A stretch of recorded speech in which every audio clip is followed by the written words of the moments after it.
इतना दिन से देशद्रोह का मामला दे करके आपने क्या किया अब तक? क्या है देश के अंदर सिस्टम? गृह मंत्री आपका जुडिशियल सिस्टम में हस्तक्षेप से लेकर के राष्ट्रपति आपका, प्रधानमंत्री आपका, और देशद्रोह का किसी पर आरोप लगे वो घूमता रह जाएगा। तो ये बताता है कि राजनीतिक कारणों से जो एफआईआर होता है ना, इसी के चलते देश की संवैधानिक संस्थाओं पर भी न्यूज़ फाउंडेशन देख रहे हैं। मैं हूं आपके साथ वंदना। 203वें बजट सत्र का शुरुआत 27 फरवरी से हो चुका है। बता दें कि विपक्ष द्वारा लगातार हंगामा जारी है। आज दूसरा दिन है। आज थोड़ी देर में बजट पेश होने वाली है, लेकिन विपक्ष लगातार कई मुद्दों को लेकर सरकार को घेरने का काम कर रहा है। बात अगर बिहार विधान परिषद की करें तो आज नेता प्रतिपक्ष और डिप्टी सीएम तेजस्वी यादव आमने सामने दिखे। हमारे साथ बात करने के लिए हैं जदयू के मुख्य प्रवक्ता सह बिहार सरकार में पूर्व मंत्री नीरज कुमार। जो दोनों में नोक-झोंका देखी गई सम्राट चौधरी और तेजस्वी यादव में, क्या था? देश का ये पहला उच्च सदन है जिसने शताब्दी वर्ष पूरा किया, तो वहाँ पाखंडी राष्ट्रवादियों का आज बौद्धिक पोस्टमार्टम हो गया। इन्होंने सेना के संदर्भ में की गई टिप्पणी जो माननीय मंत्री का था, जिसमें माफ़ी मांग लिया गया था, उसका कार्यस्थगन प्रस्ताव लाया।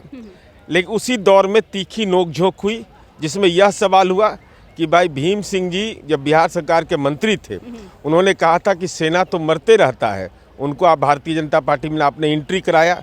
इस संदर्भ की चर्चा हुई कि देश में एक सामान्य कर्मचारी की भी मौत होती है, उनको अनुकंपा का लाभ मिला हुआ है, उनको सारी दूसरी सुविधाएं, पेंशन का भी कुछ क्षेत्र में उनके पास है, लेकिन जो अग्निवीर शहीद हो जाएंगे उनको अनुकंपा का लाभ नहीं, उनको पेंशन का लाभ नहीं। और उससे बड़ी बात यह हो गई कि अग्निवीर का जो ट्रेनिंग होता है, वो ट्रेनिंग दे करके उसको देश की सुरक्षा के लिए उनको भेजा जाता है। लेकिन इसी दौर में मोहन भागवत जी ने, एक आरएसएस प्रमुख ने यह बयान दिया कि आरएसएस का लोग तो तुरंत तैयार हो जाता है, सेना को तो वर्षों लग जाता है। भाई सेना से तुलना आरएसएस के स्वयंसेवक का कर रहे हैं, तो सेना का अपमान आरएसएस करे यह कतई बर्दाश्त नहीं किया जाएगा। एक सवाल है कि जिस तरह से राबड़ी देवी, लालू प्रसाद यादव, तेजस्वी यादव पर जो संबंध जो हुआ है उसको देखिए, यह कानून के प्रक्षेत्र का मामला है, लेकिन उससे ज़्यादा मूल विषय यह है कि चाहे जो भी मामले दर्ज होते हैं उस पर तो कानून को अपना काम करना है, लेकिन वह अंतिम निष्कर्ष तक क्यों नहीं पहुंचता है? इतने दिनों तक के कैसे सीबीआई कार्रवाई करते रहती है?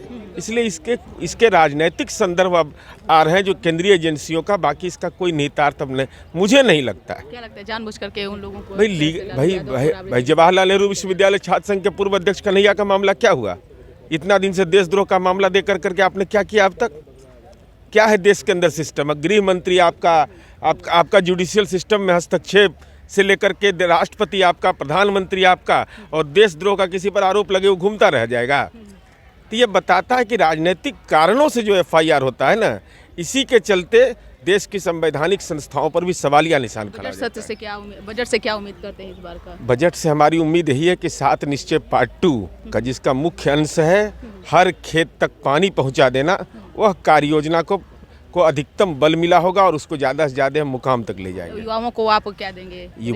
युवाओं के लिए रोजगार। हम पकौड़ा थोड़े बेचवाते हैं, पकौड़ा तू लोग बेचवाता है, हम लोग तो रोजगार दिलवाते हैं। शिक्षा के क्षेत्र में, प्रखंड के कार्यालय में, विभिन्न जगहों पर उनको ज़्यादा से ज़्यादा रोजगार के अवसर सृजित हो। उनको मुख्यमंत्री ने वादा किया शिक्षकों से भी ज़्यादा से ज़्यादा नौकरी। अरे तो आज ही तो अखबार में आया है भाई कि मध्य प्रदेश में एक ऐसा राज्य है, भारतीय जनता पार्टी शासित प्रदेश, जहां उच्च विद्यालय में शिक्षक छात्र अनुपात में सबसे बुरा हाल है।